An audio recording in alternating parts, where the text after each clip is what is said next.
right, everyone, you know what time it is.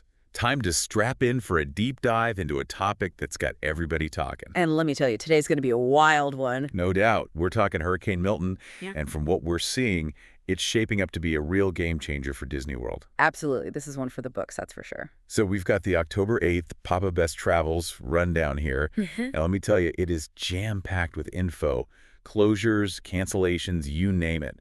But first things first, this hurricane. Oh, yeah. This isn't just some little shower blowing through. It's serious stuff. It really is. Yeah. We're talking Hurricane Milton, currently a Category 5 hurricane, and it's got Disney World directly in its path.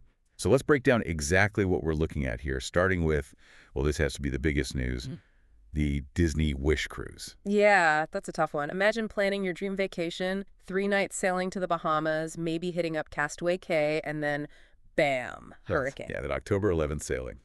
Totally canceled. Right. Can you imagine the disappointment?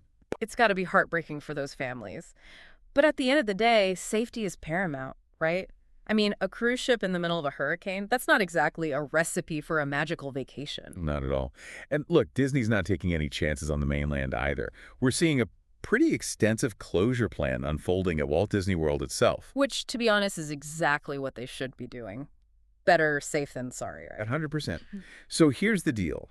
They're taking a phased approach to these closures. Starting on October 9th, they're shutting down Disney's Fort Wilderness Resort and Campground, along with the Copper Creek Cabins at Wilderness Lodge, and the Treehouse Villas over at Saratoga Springs Resort and Spa. Makes sense to start with those, right? I mean, you're talking about standalone accommodations offered in more exposed areas. Get those guests settled elsewhere where it's safer. Right. Then, throughout the afternoon on the 9th, they're doing phased closures of the parks. So Hollywood Studios and Animal Kingdom close at 1 p.m., followed by Magic Kingdom, EPCOT, and Disney Springs at 2 p.m. It's actually impressive how they're staggering it like that, giving people time to wrap up their day, maybe grab some last-minute souvenirs, before the real weather hits. It's classic Disney. Even in a crisis, they're thinking of the guest experience. But that's not all. We also have to address the elephant in the room, or should I say the ghost in the storm. Uh-oh, you're talking about Mickey's not-so-scary Halloween party. The one and only. Yeah. Completely canceled on October 10th. Talk about a bummer. You can understand why, though. I mean, can you imagine the logistics?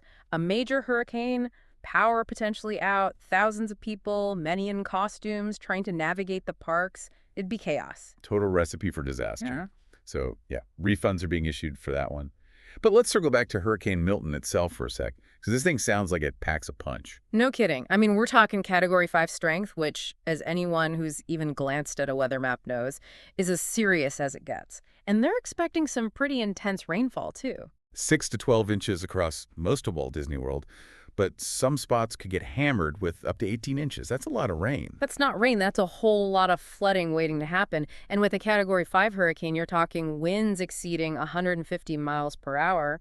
That's enough to turn a fairy tale into, well, a bit of a nightmare if you're not careful. So we've got cruise cancellations, park closures, a Halloween party down the drain, and a Category 5 hurricane barreling down.